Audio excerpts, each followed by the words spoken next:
तो हमारे कच्चे तौलिए सूखे हैं हाईवे पर, या तो बात मान ले, अन्य तो आ रहे हैं सुखाने संसद पर। हाँ। ये बता देना। संसद में भी पहुंचेंगे हम। संसद इनके बाप की है, इनके बाप की है। संसद हमने बनाई, हमारी जमीनों पे बनी, हमारे टैक्स से बने। और सुनिए, तो कानून बने, कच्चे नहर कैसे सुखाओगे? क्यों? इस हाईवे पे तो गाड़ी चले, देख चला दे हमारे सूख रहे कच्चे बलियान। तो जहाँ किसान बैठेगा, और मोदी जी कहते हैं मैं इस देश का चौकीदार हूँ, तो चौकीदार कैसे वहाँ महल में बैठा है जब उसका मालिक सड़क पे पड़ा है? कैसे बैठा है महल में? ये बात भाई, तनख्वाह हमारे पैसे की, और कहता है मैं फकीर हूँ। फकीर है, फकीर ऐसे होते हैं जो 10 लाख का सूट पहनता है? और कहता है मैं झोला उठा के चल दूंगा। झोला कौन सा देश को दिया उसने जो लेके जाएगा? कटोरा है। लेकिन कोठी में तो आपने बैठाया ना? कोठी में तो कोठी में बैठाया हमने, तो निकालना भी तो जानते हैं हम। जिस तरह हमने आपको बैठाया है मोदी जी, इस तरह निकालना भी जानते हैं। ये हाईवे हमने बनवाया था, कच्चे बनियान सुखा दिए। नहीं, आपने तो दोबारा भी कोठी में बैठा दिया उनको। जवानी में कोठी में बिठाते हैं, फिर कोठे में भी बिठाते हैं। थोड़ी सी गलती हो गई। अच्छा, मानते गलती हुई है? हाँ, हमसे गलती हुई है। और दूसरी बात बताऊं, अगर हमें पता होता, ये तो थोड़ी सी हमारे बड़े बुड्ढों ने गलती कर दी कि बेटा मान लो इसकी बात, फकीर आदमी है, कर देगा काम। कह रहे हैं, हम कई दिन से इनसे बात कर रहे हैं कि हमारे बेटे नहीं माने, हमें तो पता। हाँ, तो वो थोड़ी गलती हमसे भी हुई और इनसे भी हुई, कैसे बैठा दिया। देखिए, कभी भी रंडवे व्यक्ति को राजा नहीं बनाना चाहिए। देखिए, अगर इनके सुन लो, अगर इनके पत्नी होती, देखिए इन बाबा के पत्नी है, इनके कोई घर में कोई बात होगी तो ये अपनी पत्नी से बात कर लेंगे। अगर मोदी जी के पत्नी होती तो उससे बात कर लेते मन की।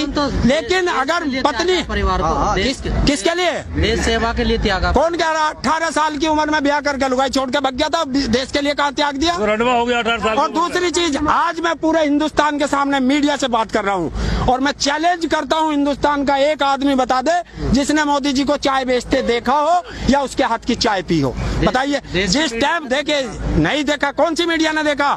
चैलेंज है, वो मीडिया अगर उसका एक फोटो दिखा दे या कोई एक देश का आदमी बता दे, गर्दन कटा दूं। सरेआम मीडिया में सरेआम कह रहा हूँ, झूठी बात है, बिल्कुल झूठी। और जिस टाइम ये बताता है मैंने बचपन में चाय बेची, जब वो स्टेशन बना, जिस स्टेशन में इसके दुकान है जो बताते हैं, तब मोदी जी की उम्र 28 साल थी। तो जब स्टेशन ही नहीं था तो वहाँ चाय कहाँ से बेचती? तो लोग झूठ बोलते सब। देखिए, देश में 2 झूठे, हमारी दुनिया में 2 सबसे बड़े झूठे पैदा हुए, और एक को तो अमेरिका ने धकेल के मार दिया, और इसको अब क्या हिंदुस्तान धकेल के मार देगा। दोस्तों ने कही ये भी है? हाँ, तो एक याडी गया, दूसरा याडी चल देगा। और दाढ़ी बढ़नी शुरू हो गई है, ध्यान रखना, दाढ़ी बढ़नी शुरू हो गई है, इतनी बड़ी दाढ़ी हो गई है। बाबा बनने का जाने का समय आ गया है। या तो रेल में या फिर जेल में।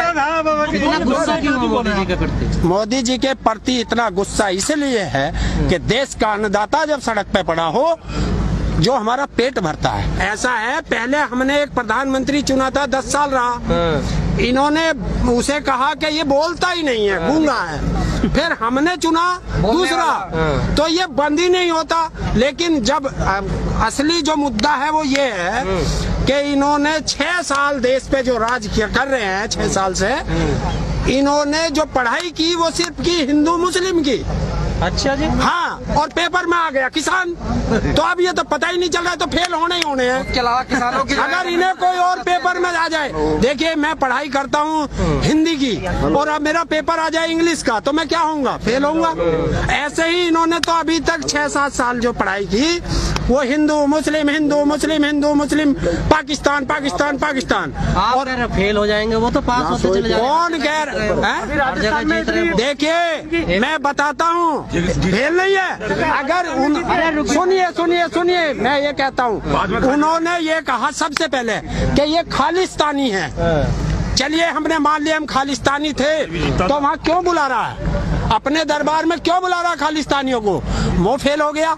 उसके बाद आप क्या मुद्दा ला रहे? ये तो चीन से फंडिंग हो रही है, पाकिस्तान से फंडिंग हो रही है। मैं ये मंत्री ने कहा कि आंदोलन मैं यही तो कह रहा हूँ, चीन और पाकिस्तान का। अब बताइए कहाँ है मोदी, कहाँ है मोदी?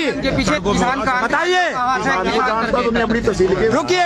अगर इस देश का मंत्री, कैबिनेट मंत्री ये कहता है कि ये चीन से फंडिंग हो रही है, पाकिस्तान से फंडिंग हो रही है, इस देश की सेना मोदी जी आपके हाथ में, RBI आपके हाथ में, CBI, ED वगैरह सब आपके हाथ में। सामने रेडी तो नोटिस। सुबह से शाम, आज शाम तब होनी चाहिए जब इस देश का गृह मंत्री, इस देश की निर्मला सीतारमण जो वो है वित्त मंत्री, और इस देश का प्रधानमंत्री, तीनों को इस्तीफा दे करके और जमुना में डूब के मर जाना चाहिए। उनके देश में फंडिंग आ कैसे गई है? पानी में जमुना में।